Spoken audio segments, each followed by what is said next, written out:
పిల్లల్ని కూర్చోబెట్టండి. ఎందుకు కూర్చుంటున్నాడు? ఎందుకు నిలబడుతున్నాడు? దేవుని యొక్క శరీరానికి రక్తానికి సాదృశ్యంగా ఉన్న వాళ్ళు చేయడానికి ముందుగా కొన్ని మాటలు హెచ్చరికలు మాటలు మనము విని యోగ్యముగా వాళ్ళలో చేయాలి. మన మధ్యలో ఉన్న అయ్య గారు వారు అయ్య గారు ఉన్నారు. వారు వారికి చేస్తారు.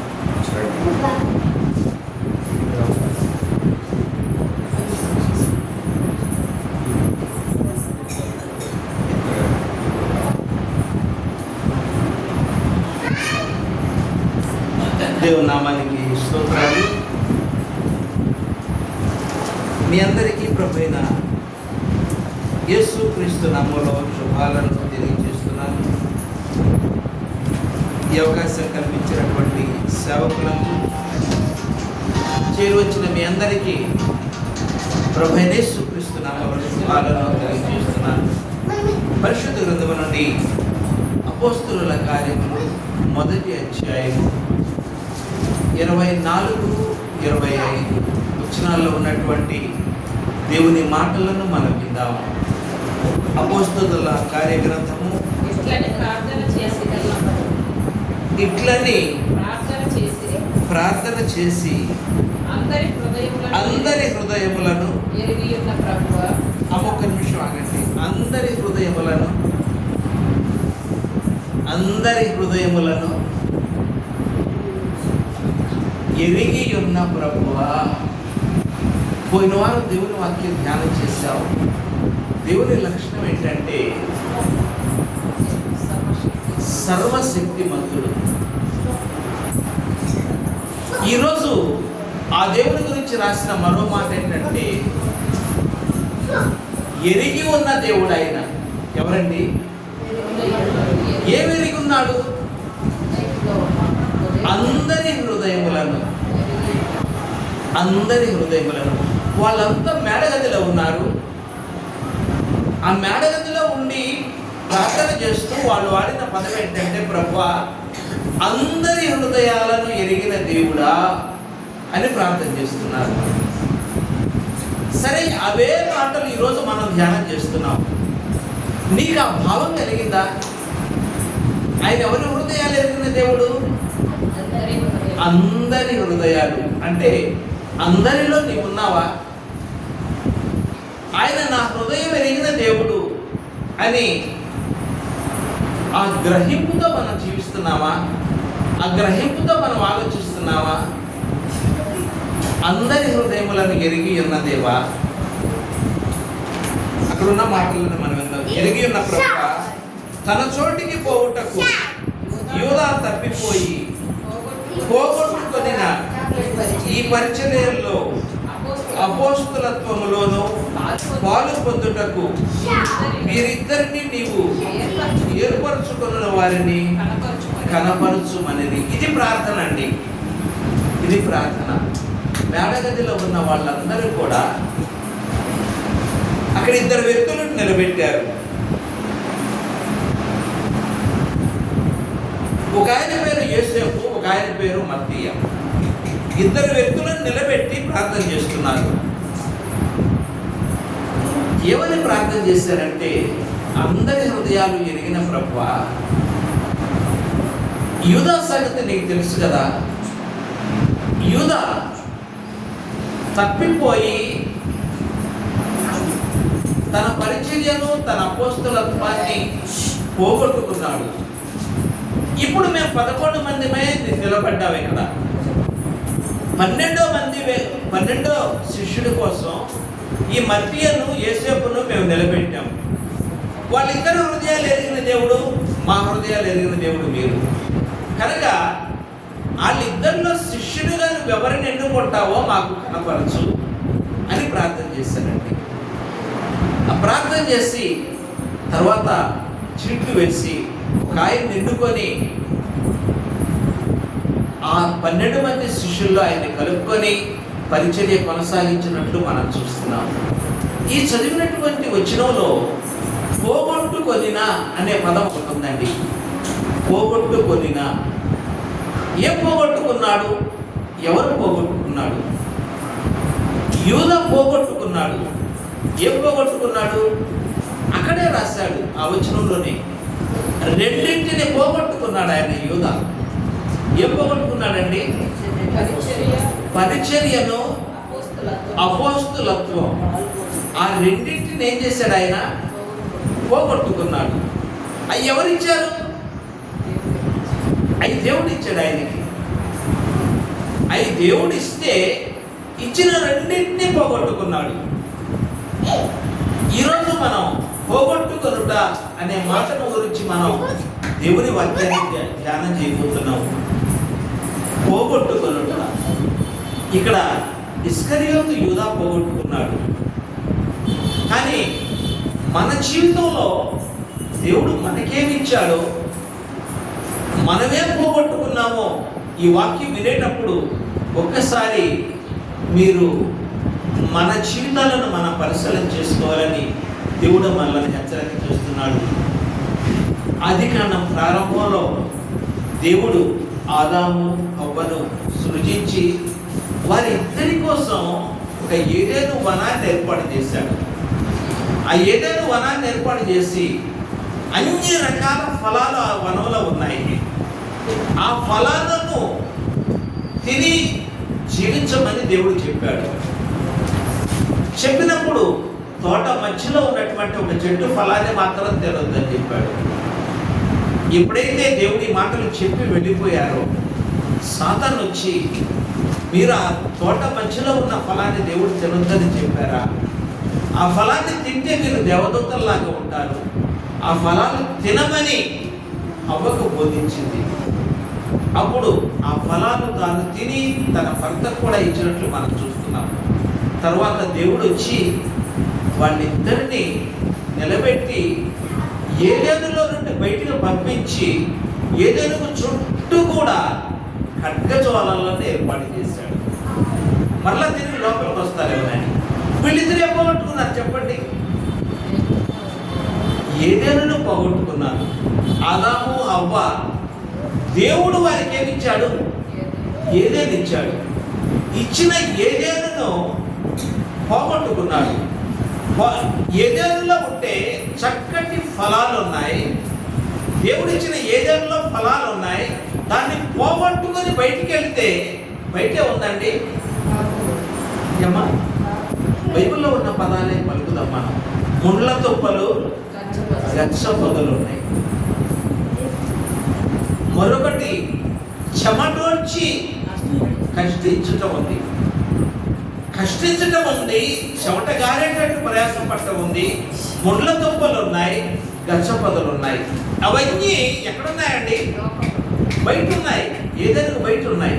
కానీ ఏదైనా ఉన్నాయా? ఏదైనా కష్టించటం లేదు, చెమట గార్చటం లేదు, ముండ్ల తుప్పలు లేవు, గచ్చ పొదలు లేవు. ఒక నది బయలుదేరి 4 శాఖలై ఆ ఏదైనంతా తడుపుతుందండి. ఏదైనా తడిపే పని కూడా లేదు వీళ్ళకి. చూడండి, దేవుడు ఇచ్చిన దానిలో ఏముంది? ఇచ్చిన దాన్ని పోగొట్టుకొని బయటకు వెళ్తే ఆయనకి ఏముందో ఒక్కసారి మనం ఆలోచన చేయాలి. ఇక్కడ మొదటిది ఎవరు ఆ యూదా పోగొట్టుకున్నాడు. అపోస్తలత్వాన్ని పోగొట్టుకున్నాడు. శిష్యరికాన్ని పోగొట్టుకున్నాడు. అలా పోగొట్టుకొని ఎప్పుడైతే బయటకు వెళ్ళాడో యూదాకి ఏం జరిగిందండి?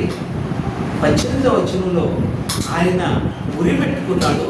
తల్ల కిందులుగా పడి చనిపోతే నడిమికి బద్దలై పేగులన్నీ బయటకు వచ్చి చనిపోయినట్టు వచనాల్లో రాయబడి ఉంది. చూడండి, అలాంటి మరణం ఎవరికి సంభవించదు. చాలా ఘోరమైనటువంటి మరణం. అది ఎందుకు వచ్చింది అతనికి? దేవుడిచ్చినటువంటి దాన్ని పోగొట్టుకోవటం ద్వారా, దేవుడిచ్చిన దాన్ని పోగొట్టుకోవటం ద్వారా చాలా ఘోరమైనటువంటి మరణాన్ని పొందాడు. దేవుడిచ్చిన ఏదైనా పోగొట్టుకోవటం ద్వారా ముళ్ళ తుప్పలు, గచ్చ పొదలు, కష్టించటం, చెమట వచ్చటం, ప్రయాస ఇవన్నీ కనపడుతున్నాయి. చూడండి, దేవునిలో ఉన్న మనిషి ఎలా ఉంటున్నాడో, దేవుని నుండి బయటికి వెళ్ళిన మనిషి ఎలా ఉంటున్నాడో మీరు ఒక్కసారి గమనించాలి. ఇవి ఉదాహరణలు. మూడవ ఉదాహరణ సంసోను. ఆయన నజీర్ అంటే ప్రత్యేకించబడిన వాడు. ఆయనకున్నది, ఆయనకి దేవుడిచ్చింది బలం. చాలా బలవంతుడండి. ఎంతమంది కలిసి అతని మీద దాడి చేసినా సరే, దేనితో అతన్ని బంధించినా సరే, దాన్ని తెంపేసి లేచి నిలబడిన సందర్భం మనందరికీ తెలుసు. చాలా బలవంతుడు, దేవుడిచ్చింది బలం. కానీ ఆయన దేవుని మాట వినకుండా, దేవునిలో జీవించకుండా, పవిత్రమైన స్థితిని కోల్పోయి తన ఇష్టం వచ్చినట్లు జీవించి ఆయన చివరికి ఏమయ్యాడా? ఏం పోగొట్టుకున్నాడండి? బలాన్ని పోగొట్టుకున్నాడు. బలాన్ని పోగొట్టుకొని గ్రంథంలో రాసిన మాట, లేచి నిలబడి ఆయన అంటున్నాడు, నాకు ఆధారం ఏమీ లేదయ్యా. ఈ గుడికి 2 స్తంభాలు ఉన్నాయి కదా, ఆ స్తంభాల్లో ఒక చెయ్యి ఒక స్తంభం మీద, ఒక చెయ్యి ఒక స్తంభం మీద అలా ఆదించి వదిలేయండి నన్ను అంటున్నాడు. చూడండి, ఎలాంటి బలవంతుడు. ఇనప సంఖ్యలను తెచ్చేశాడు, కొత్త తాళాలను తెచ్చేశాడు.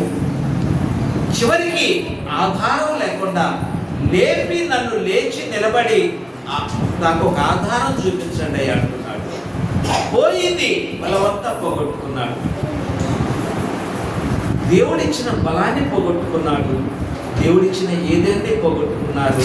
దేవుడిచ్చిన అపోస్తలత్వాన్ని ఆయన పోగొట్టుకున్న విధానాన్ని మనం చూస్తున్నాం. పోయిన వారం దేవుని వాక్యంలో మనం విన్నాం. నయోమి దేవుడు బెత్లెహేమును ఇచ్చాడు. ఆ బెత్లెహేములో జీవించకుండా మోయాబు దేశం వెళ్ళి ఏం పోగొట్టుకుందండి? మోయాబులో భర్తను పోగొట్టుకుంది, తనకున్న 2 కుమారులను కూడా పోగొట్టుకుంది. చూడండి, దేవుణ్ణి విడిచి బయటికి వెళితే దేవుడిచ్చినట్టు మనం పోగొట్టుకున్న సందర్భాలు గ్రంథంలో మనం చూస్తున్నాం. చూడండి, దేవుడిచ్చిని పోగొట్టుకున్న వాళ్ళు వీరు. మనిషి దేవుడి నుండి పొందాలి కానీ దేవుడిచ్చిన దాన్ని పోగొట్టుకోకూడదు. అబ్రహాం ఉన్నాడు. 100 సంవత్సరాల ప్రాయంలో దేవుడు ఆయన దగ్గరకు వచ్చి దేవుడు ఆయనకి సంతానాన్ని ఇచ్చాడు. సంతానాన్ని పొందుకున్నాడు ఆయన దేవుడి నుండి. ఈ లోకంలో తన యవన ప్రాయంలో ఉండగా పొందలేనటువంటి సంతానాన్ని నిండు వృద్ధాప్యంలో దేవుడి నుండి ఆ సంతానాన్ని పొందుకున్నాడు. ఇప్పటి వరకు దేవుడిచ్చిన దాన్ని పోగొట్టుకున్న వాళ్ళని మనం చూసాం. ఇప్పుడు కొన్ని ఉదాహరణలు దేవుడి నుండి పొందుకున్న వాళ్ళని మనం చూస్తాం. అబ్రహాం ఎట్టున్నాడండి? దేవుడి నుండి పొందుకున్నాడు సంతానాన్ని. కనుక దేవుళ్ళో జీవిస్తున్నటువంటి మనం ఒక్కసారి మన జీవితాలను మనం పరిశీలిద్దాం. ఒక స్త్రీ 12 సంవత్సరాల నుంచి బాధపడుతుంది. తనకున్న బలహీనతతో అనేక వైద్యుల్ని సంప్రదించింది. తనకున్నదంతా ఖర్చు చేసేసింది. ఎక్కడా స్వస్థత లభించాల. చివరికి ఎక్కడికి వచ్చిందండి? దేవుని దగ్గరికి వచ్చింది. దేవుని దగ్గరికి వచ్చేసరికి వెంటనే ఆమెకి స్వస్థత కలిగింది. దేవుడి నుండి స్వస్థత పొందుకుంది ఆవిడ. దేవుడి నుండి సంతానాన్ని పొందుకున్నాడు అబ్రహాం. మరొక స్త్రీ, సమరయ స్త్రీ, దేవుని దగ్గరకు వచ్చింది. తన పాప జీవితాన్ని ఆయన ముందు ఒప్పుకొని దేవుడి నుండి రక్షణ పొందుకుంది. తన పాత జీవితాన్ని విడిచిపెట్టింది, రక్షణలో జీవించింది. అబ్రహాము సంతానాన్ని పొందుకున్నాడు. మరో స్త్రీ స్వస్థతను పొందుకుంది దేవుడి నుండి. సమరయ స్త్రీ దేవుడి నుండి రక్షణ పొందుకుంది. చూడండి, దేవుడిచ్చిన దాన్ని పోగొట్టుకున్న వాళ్ళు కొంతమంది, దేవుడి నుండి పొందుకున్న వాళ్ళు కొంతమంది. బైబిల్లో వీళ్ళ గురించి రాశారు. మరి ఇక్కడ చేరిన మనందరం ఈ 2 గ్రూపుల్లో ఏ గ్రూపులో మనం ఉన్నాం? దేవుడు నీ జీవితంలో నీకేమిచ్చాడు? దేవుడు నీ కుటుంబానికి ఏమిచ్చాడు? వాటిని నిలుపుకోగలుగుతున్నావా? వాటిని పోగొట్టుకుంటున్నావా? ఒక్కసారి మనల్ని మనం పరిశీలన చేసుకోవాలని ఈ మాటలు మనల్ని హెచ్చరిక చేస్తున్నాయి. ఇక్కడ యూదాను గురించి మనం ధ్యానం చేస్తున్నాం. యూదా ఏం పోగొట్టుకున్నాడండి? దేవునితో సంబంధం పోగొట్టుకున్నాడు. శిష్యుడు అనిపించుకునే యోగ్యత ఆయనకి లేదు.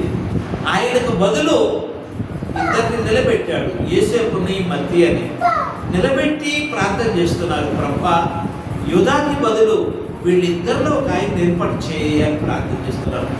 బంధుత్వం తెగిపోయిందండి. దేవునికి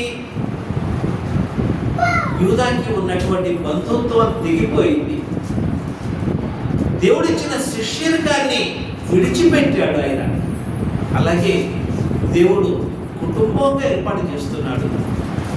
ఒక పురుషుడికి చక్కగా సాటి అయిన సహాయాన్ని దేవుడు ఏర్పాటు చేస్తున్నాడు. దేవుడిచ్చిన సహాయం ఇది అని ఆ స్త్రీని భార్యగా అంగీకరించి మరణించు పర్యంతము మనిద్దరం కలిసి జీవిస్తామని వివాహంలో ప్రమాణం చేస్తారు. కానీ ఆ ప్రమాణం ఎందరి జీవితాల్లో నెరవేరుతుంది? సగంలోనే భార్యను పోగొట్టుకున్న భర్తలు ఉన్నారు, సగంలోనే భర్తను పోగొట్టుకున్న స్త్రీలు ఉన్నారు. గర్భఫలము దేవుడిచ్చు బహుమానం.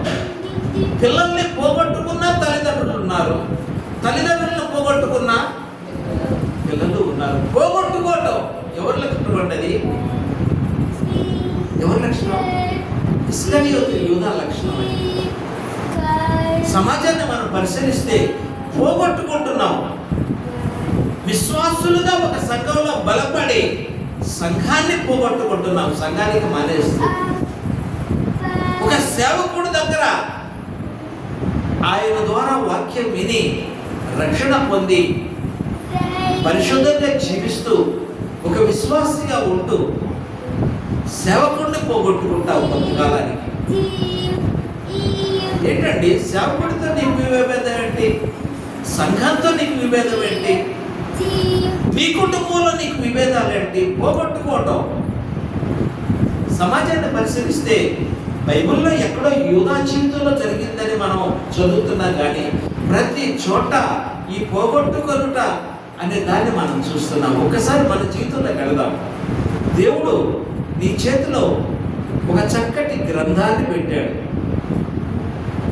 ఆ గ్రంథం రోజు చదవాలని నీకు ఆశ. ప్రారంభిస్తావు, కొంతకాలం చదువుతావు, ఏదో ఇబ్బందో ఏదో అవాంతరం వచ్చి చదవటం మానేస్తావు. ఏం పోగొట్టుకున్నావు? దేవుణ్ణి ప్రార్థించాలని ఒక నిబంధన తీసుకున్నావు, కొన్ని రోజునాలు ప్రార్థిస్తావు, తర్వాత ప్రార్థించటం ఏం పోగొట్టుకున్నావు? ప్రార్థన పోగొట్టుకున్నావు. చక్కగా సాక్షిగా నిలబడి దేవుడు చేసిన దాన్ని సాక్ష్యంగా పంచుకున్నావు కొంతకాలం, కానీ నీ సాక్ష్యాన్ని పోగొట్టుకున్నావు. చక్కగా స్తుతిస్తావు, పాటలు పాడతావు, కొంతకాలం పాడతావు, ఏదో విభేదం రాగానే ఆ పాడటం మానేస్తావు. స్తుతిని పోగొట్టుకుంటున్నావు. మన ఆత్మీయ జీవితంలో దేవుడు మనకి ఇస్తున్నాడు. ఇచ్చిన దాన్ని మనం పోగొట్టుకునేటటువంటి వ్యక్తుల్లాగా ఉన్నామా? దేవుడు ఇచ్చిన దాన్ని చివరి వరకు నిలుపుకునేటటువంటి వ్యక్తుల్లాగా మనం ఉన్నామా అని ఒక్కసారి మనల్ని మనం పరిశీలన చేయాలని ఈ మాటలు మనల్ని హెచ్చరిక చేస్తున్నాయి. పరిశుద్ధ గ్రంథంలో లూకాసు సువార్తలో ఒక మాట రాయబడి ఉంది. లూకాసు సువార్తలో ఉన్నటువంటి సందర్భాన్ని మనం జ్ఞాపకం చేసుకున్నాం. 15వ అధ్యాయం 9వ వచనంలో అక్కడ ఒక స్త్రీకి 10 నాణ్యాలు ఇచ్చాడు దేవుడు. ఇది యేసయ్య చెప్పినటువంటి ఉపమానం. ఆ అధ్యాయంలో 3 ఉపమానాలు ఉన్నాయి. మొదటి దానిలో ఒక గొర్రెను పోగొట్టుకున్నాడు, రెండవ దానిలో ఒక నాణ్యాన్ని పోగొట్టుకుంది స్త్రీ, మూడవ ఉపమానంలో ఒక కుమారుణ్ణి పోగొట్టుకున్నాం. ఈ పోగొట్టుకున్న అనే మాటల గురించి యేసయ్య 3 ఉదాహరణలు తెలియజేశాడు.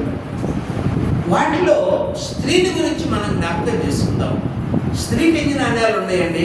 10 వెండి నాణ్యాలు ఉన్నాయి. వాటిల్లో ఒక నాణ్యం పోయింది. పోయినప్పుడు ఆ స్త్రీ ఏం చేసింది? దీపం వెలిగించి ఇల్లంతా ఊడ్చి అది దొరికి వరకు వెతికింది. కాసేపు వెతికి మానేయలేదండి. అది దొరికే వరకు ఆ స్త్రీ చేసిన పనులు 3 ఉన్నాయి అక్కడ.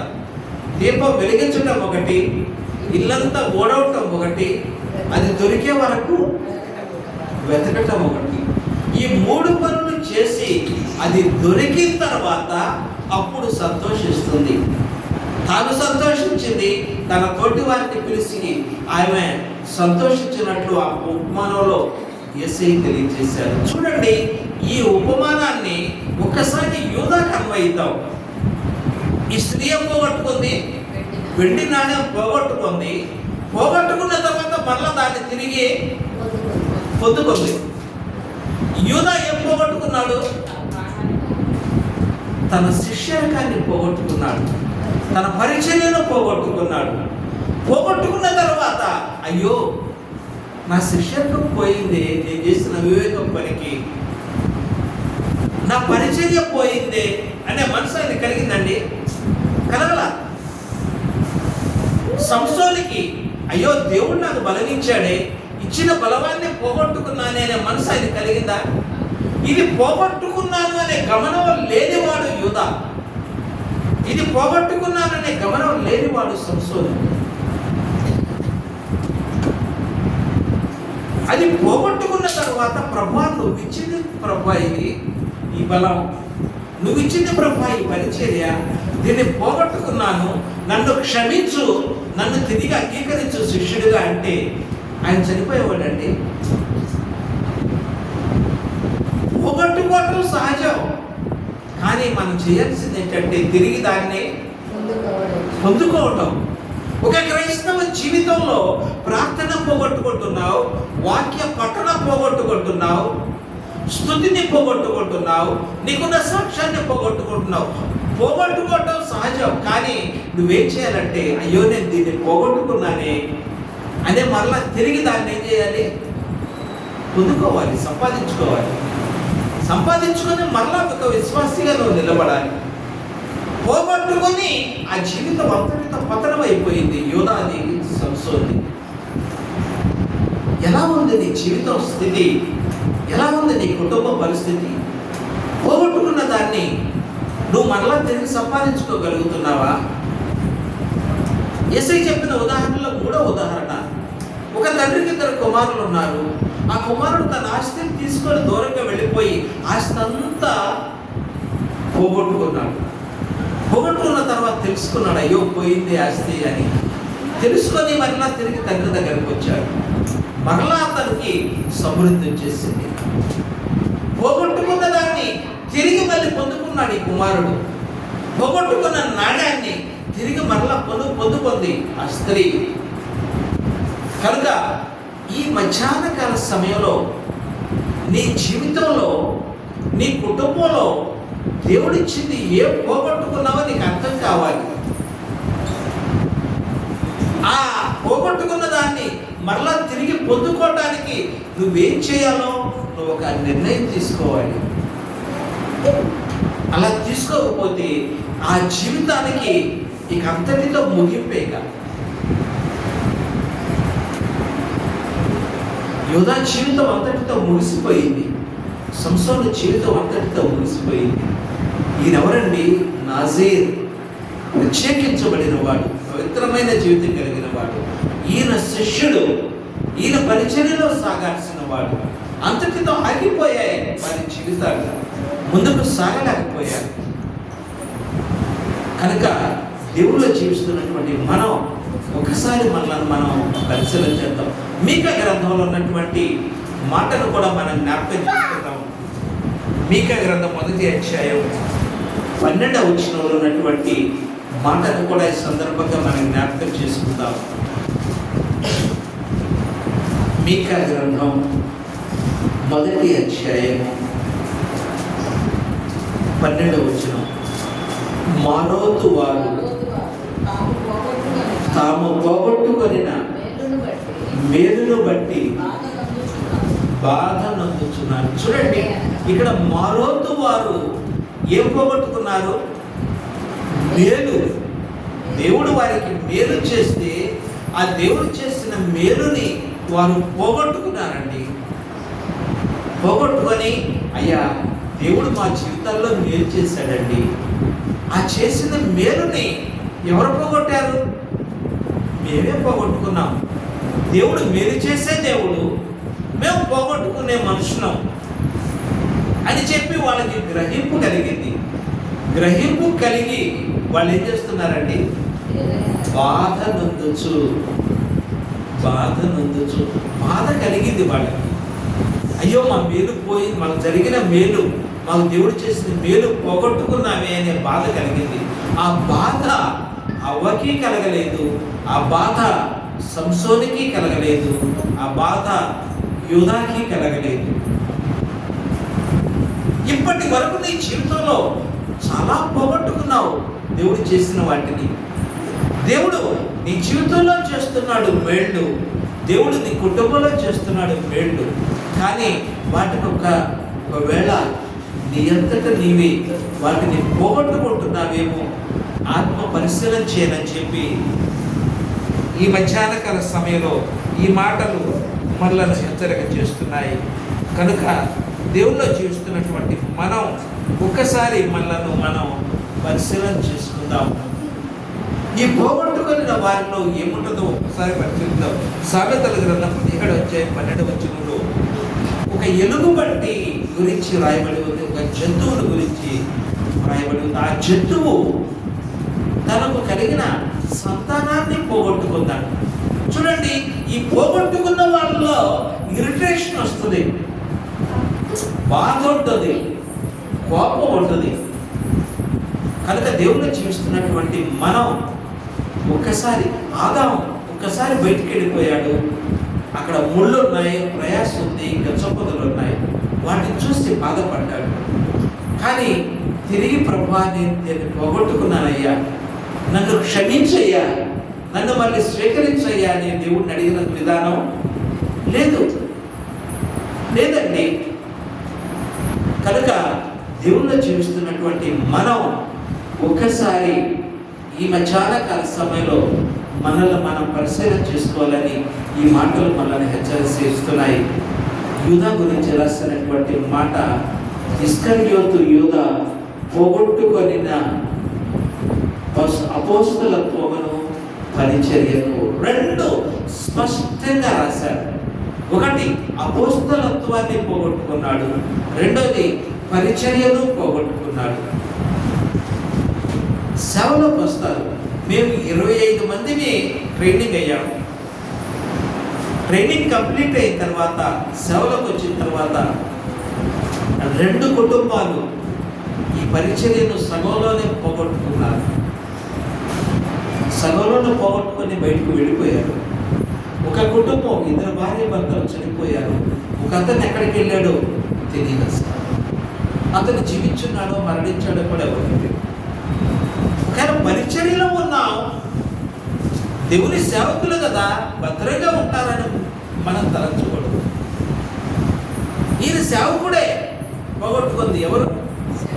యూదా సేవకుడే రండి. దేవుడు పిలిచాడు, దేవుడు అభిషేకించాడు, దేవుడితో కలిసి తిన్నాడు, దేవుడితో కలిసి విన్నాడు. కానీ దేవుడు ఇచ్చిన దాన్ని పోగొట్టుకున్నాడు. ఈ మధ్యాహ్నకాల సమయంలో దేవుడు ఎవరి గురించి వర్తమానం మాట్లాడుతున్నాడు? పోగొట్టుకోవటం మానవ సహజం. ఏదో తప్పిదం వల్ల నువ్వు పోగొట్టుకున్నావు, నీకు కలిగి నేను ఇచ్చిన దాన్ని. ఆయన ఏమంటున్నాడంటే ఈ మధ్యాహ్నకాల సమయంలో నిన్ను మరలా తిరిగి పిలుస్తున్నాడు. నువ్వు మరలా తిరిగి నా దగ్గరకు వస్తే, నువ్వు మరలా క్షమాపణ వేడుకుంటే నేను మరలా నీకు అనుగ్రహిస్తాను. ఆయన ఇచ్చే దేవుడు అండి, ఎప్పుడు ఇస్తూనే ఉంటాడు. రక్షణ ఇస్తాడు, మారు మనసు ఇస్తాడు, పవిత్రతను ఇస్తాడు, మేలులు ఇస్తాడు. కనుక దేవుళ్ళో జీవిస్తున్నటువంటి మనం దేవుడు ఇచ్చిన దాన్ని ఒకవేళ ఎవరైనా పోగొట్టుకుంటే మరలా తిరిగి నా దగ్గరకు రమ్మని పిలుస్తున్నాడు. ఆయన రమ్మని పిలుస్తున్నాడు. ఆయన ఎవరిని పిలిచాడండి? ప్రయాసపడి భారము మోయిచున్న వారలారా నా యొద్దకు రండి. ఎందుకంటే మీ మీద ఉన్న ప్రయాసను తీసేస్తా, మీ మీద ఉన్న భారాన్ని తీసేస్తా. కనుక ఉండకూడదు ఏముందో నీ జీవితంలో, ఉండకూడదు ఏముందో నీ కుటుంబంలో, దాన్ని నేను తొలగిస్తాను, మంచిని ఇస్తాను అంటున్నాడు ఆయన. మంచి ఫలాలు కలిగిన ఏదైనా ఇచ్చాడు, మంచి బలాన్ని ఇచ్చాడు. ఆయన ఇచ్చేది మంచి అనండి, మంచి మేలులను మరోతు వారికి అనుగ్రహించాడు. కనుక నీ జీవితంలో మేలు కావాలా, నీ జీవితంలో బలం కావాలా, నీ జీవితంలో ఫలాలు కావాలా, ఈ మధ్యాహ్న కాల సమయంలో ఆయన నిన్ను పిలుస్తున్నాడు. ఆయన దగ్గరకు రండి. ప్రభా, నేను పోగొట్టుకున్నానయ్యా. ఇప్పుడు నీ పిల్లలు, మీ చిన్న పాపో బాబో ఉంటారు, వాడికి ఒక 10 రూపాయలు ఇస్తారు. అలా బయటికి వెళ్ళి ఆడుకొని దాన్ని పోగొట్టుకుని మళ్ళీ తిరిగి వచ్చి అమ్మ పోగొట్టుకున్నానని నీ దగ్గర అడిగితే మళ్ళీ మీరు ఏం చేస్తారండి? మళ్ళీ ఇస్తారు కదా, మళ్ళీ ఇస్తాం మనం. ఎందుకంటే మన పిల్లల మీద ఉన్నటువంటి మమకారం. అలాగే మనం ఆయన పిల్లలు. ప్రభు నువ్వు ఇచ్చావు, నేను పోగొట్టుకున్నాను, మరలా నీ దగ్గరికి వచ్చానయ్యా, దయచేసి ప్రభు అంటే ఆయన మరలా ఇస్తాడు. కోప్పడే దేవుడు ఆయన కాదు. మన కోసం ఆయన శ్రమ పడ్డాడు, మన కోసం ఆయన దెబ్బలు తిన్నాడు, మన కోసం ముళ్ళు మేకులు భరించాడు, రక్తం కార్చాడు, మన కోసం మరణించాడు. ఇంత అనుభవించిన దేవుడు మనకు మేలు చేయటం కదా పనే కదా. కనుక దేవుడిని చూస్తున్నటువంటి మనం ఒక్కసారి తిరిగి ఆయన దగ్గరకు వచ్చి నువ్వేం కోరుకున్నావో దాన్ని గుర్తించి గమనించి నాకు మరలా తిరిగి దయచేయి ప్రభా, పోగొట్టుకున్నానని ఆయన వేడుకొద్దాము. దేవుడి కొద్ది మాటలు మన నిజంలో ఆశీర్వదించిన గాక. ఆమేన్.